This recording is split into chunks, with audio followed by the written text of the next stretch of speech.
ఇక హైదరాబాద్ హెచ్ఎండిఏ మాజీ డైరెక్టర్ ఇంట్లో అధికారులు సోదాలు నిర్వహిస్తున్నారు. ఆదాయానికి మించి ఆస్తులున్న నేపథ్యంలో మాజీ డైరెక్టర్ బాలకృష్ణ నివాసంపై ఏసీబీ అధికారులు దాడి చేశారు. బాలకృష్ణ ఇంటితో పాటు బంధువుల నివాసాల్లో ఏసీబీ సోదాలు చేస్తోంది. పదవిని అడ్డం పెట్టుకుని భారీగా ఆస్తులు సంపాదించినట్లు ఏసీబీ అధికారులు గుర్తించారు. హెచ్ఎండిఏ టౌన్ ప్లానింగ్ విభాగంలో బాలకృష్ణ కీలక స్థానంలో పనిచేశారు.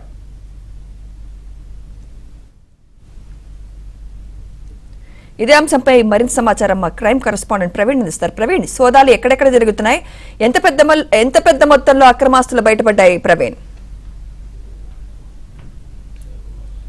హెచ్ఎండిఏ మాజీ డైరెక్టర్ బాలాజీకి సంబంధించినటువంటి ఇంటితో పాటు అతని కార్యాలయంలో ప్రస్తుతం సోదాలు కొనసాగుతున్నాయని చెప్పుకోవచ్చు. బాలకృష్ణన్ తన పదవిని అడ్డం పెట్టుకుని కోట్ల రూపాయలు సంపాదించాడు, ఆదాయానికి మించినటువంటి ఆస్తులు ఉన్నాయనేటువంటి నేపథ్యంలో ప్రస్తుతం ఏసీబీ అధికారులు సోదాలు కూడా కంటిన్యూగా కొనసాగిస్తున్నటువంటి పరిస్థితి కనపడుతుంది. మణికొండతో పాటు మరొక 9 ప్రాంతాల్లో ప్రస్తుతం ఈ సోదాలు కూడా కంటిన్యూగా కొనసాగుతున్నటువంటి సందర్భం కనపడుతుంది. ప్రస్తుతం మనం బాలకృష్ణన్ ఇంటి వద్ద ఉన్నాము. మనం మణికొండలో చూడొచ్చు. ఉదయం ఏసీబీ అధికారులు ఇక్కడికి చేరుకొని లోపల పూర్తి స్థాయిలో సోదాలు అయితే కంటిన్యూగా కొనసాగిస్తున్నారని చెప్పుకోవచ్చు. హెచ్ఎండిఏ మాజీ డైరెక్టర్ గా శివ బాలకృష్ణ కూడా ఉన్నారా? అయితే ఇతను ఇంటితో పాటు ఇతని బినామీ ఇళ్లలో కావచ్చు, మరోవైపు వారి కుటుంబ సభ్యుల ఇళ్లలో కూడా ఏకకాలంలో సోదాలు కొనసాగుతున్నాయి. పదవిని అడ్డం పెట్టుకొని కోట్ల రూపాయలు సంపాదించాడనేటువంటి అభియోగాలు, ఆరోపణలతోటి ప్రస్తుతం ఈ సోదాలు కూడా కొనసాగుతున్నటువంటి పరిస్థితి మనం ప్రస్తుతం ఏసీబీ అధికారులు కూడా చూడొచ్చు. ఉదయం నుంచి కూడా సోదాలు కొనసాగించినటువంటి పరిస్థితి కనపడుతుంది. మనం దాదాపు 5 వాహనాల్లో వచ్చినటువంటి ఏసీబీ అధికారులు ఉదయం నుంచి కూడా ఈ సోదాలు కంటిన్యూగా కొనసాగిస్తున్నటువంటి పరిస్థితి అయితే స్పష్టంగా కనపడుతుంది. ఈ రోజు సాయంత్రం వరకు కూడా సోదాలు కంటిన్యూగా కొనసాగేటువంటి అవకాశం ఉంటుంది.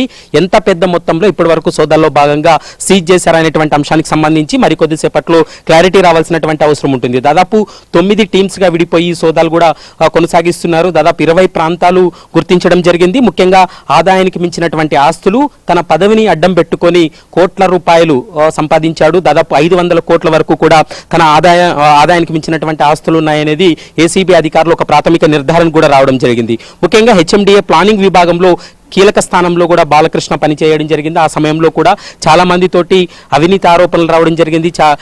ఈ ప్లానింగ్ విభాగంలో ఉన్నటువంటి సమయంలో కూడా చాలా మందితోటి ఇతను లంచాలు తీసుకున్నాడు అనేటువంటి అభియోగాలు ఉన్నాయి. ముఖ్యంగా హైదరాబాద్కు సంబంధించినటువంటి అంశం పైన అప్పటి ప్రభుత్వంతో అంటకాగి చాలా మందికి అనైతికంగా పర్మిషన్స్ ఇచ్చారనేటువంటి అంశాన్ని కూడా ప్రస్తుతం ఏసీబీ అధికారులు కూడా గుర్తించడం జరిగింది. మనం చూడొచ్చు. దాదాపు 4 వాహనాలు కూడా ఇప్పుడు ఏసీబీ అధికారులు కేవలం మనం చూస్తున్నటువంటి బాలకృష్ణ ఇంటిలోనే 4 టీమ్స్ ఇక్కడికి చేరుకోవడం జరిగింది. 4 టీమ్స్ కూడా ఉదయం నుంచి కూడా సోదాలు చేస్తున్నారు. దాదాపు మనం చూడొచ్చు మణికొండలో ఆదిత్య విల్లాస్కి సంబంధించినటువంటి దాంట్లో తన నివాసమే దాదాపు 3 నుంచి 4 కోట్లు విలువ చేసేటువంటి నివాసం ఉండొచ్చు. ఈ నివాసంలోనే ప్రస్తుతం సోదాలు కొనసాగుతున్నాయి. మొత్తం 8 మంది అధికారులు ప్రస్తుతం ఈ సోదాల్లో పూర్తి స్థాయి ఇంట్లో ప్రతి ఒక్క విషయాన్ని కూడా పరిశీలిస్తూ ఉన్నారు. మరోవైపు ఆస్తులకు సంబంధించినటువంటి పత్రాలు కావచ్చు, నగదు కావచ్చు, ఇప్పటి వరకు ఇంట్లో సీజ్ అయినటువంటి బంగారం అంతా కూడా ఇప్పటికే సీజ్ చేసినటువంటి పరిస్థితి కనపడుతుంది. తన పైన వచ్చినటువంటి అభియోగాలు, ఆరోపణలకు సంబంధించి కూడా పూర్తి స్థాయిలో విచారణ కొనసాగిస్తున్నారు. గతంలో అవినీతి ఆరోపణలకు సంబంధించి గతంలో కంప్లైంట్లు ఏవైతే ఉన్నాయో ఆ కంప్లైంట్లకు సంబంధించి కూడా పూర్తి స్థాయిలో విచారణ కొనసాగుతుందనేది కూడా మనకు స్పష్టంగా అర్థమవుతుంది. మరొక ఈరోజు సాయంత్రం 6-7 గంటల వరకు కూడా సోదాలు కొనసాగిన తర్వాత ఇప్పటి వరకు ఎంత ఆదాయానికి మించినటువంటి ఆస్తులు ఉన్నాయి, సోదాల్లో భాగంగా ఎంత సీజ్ చేశారనేటువంటి అంశానికి సంబంధించి కూడా పూర్తి స్థాయిలో ఒక నిర్ధారణకు వచ్చేటువంటి అవకాశం అయితే స్పష్టంగా కనపడుతుందని చెప్పుకోవచ్చు. ప్రస్తుతం అయితే ఉదయం నుంచి సోదాలు కొనసాగుతున్నాయి.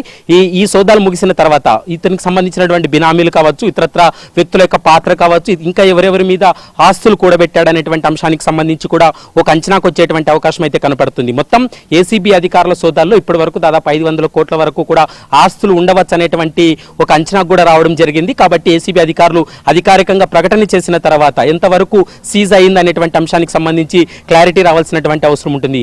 2 డిఎస్పీ అధికారుల సమక్షంలో ప్రస్తుతం సోదాలు కూడా కొనసాగుతున్నాయి. కాబట్టి మొత్తం 9 మంది అధికారులు ఈ సోదాల్లో పాల్గొనడం జరిగింది. 9 ప్రాంతాల్లో కూడా ఇప్పటికే సోదాలు కంటిన్యూగా కొనసాగుతున్నటువంటి పరిస్థితి అయితే స్పష్టంగా కనపడుతుంది. ఇప్పటికే బాలకృష్ణను కూడా అదుపులోకి తీసుకొని విచారిస్తున్నారు. ఇంట్లో పూర్తిగా మొత్తం అన్ని జల్లెడ పెట్టినటువంటి పరిస్థితి కూడా కనపడుతుంది. కాబట్టి సాయంత్రం వరకు ఈ సోదాలకు సంబంధించి ఏసీబీ అధికారులు క్లారిటీ ఇచ్చేటువంటి అవకాశం అయితే కనపడుతుంది. సుమిత్ర.